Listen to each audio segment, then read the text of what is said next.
Hey guys, I just wanted to check in and see how you were doing this week. Today you are going to be doing one of the activities with the 3-digit subtraction, but I wanted to very quickly go over how you are going to put that together. So I apologize because mine accidentally got cut, but you are going to be using the sheet like this that looks like the little s'mores, and so yours obviously has the top. So what you are going to be doing first is you are going to just cut it in half right down that middle dotted line. So you essentially have 2 strips of 3. And I'm just going to show you with this one and then cut the bottom. Just cut the bottom first. We're not going to cut the other pieces just yet. So then you have, you will have 2 pieces that look like this. Mine's obviously different because I accidentally cut it off.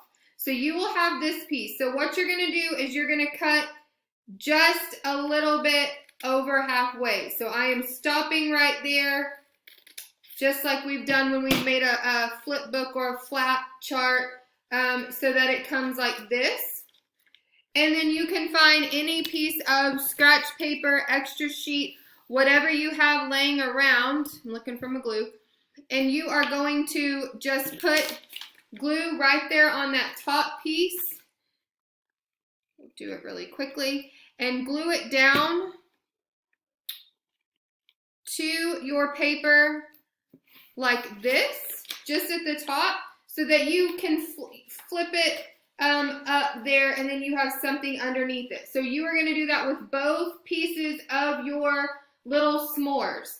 So from here, what you're going to do is you're going to use the dice that I sent with you. You're going to roll all 3 dice. That's going to be your first number. Then you're going to roll it again. That's going to be your second number. So remember, we're doing subtraction. So the big number needs to go on top. So you might want to write your numbers down on a dry erase board, and then look to see which one's the bigger number, and then write it on the flap. So you will write your problem under here, and then you'll solve it on your dry erase board and just put the answer on what's kind of like the little marshmallow.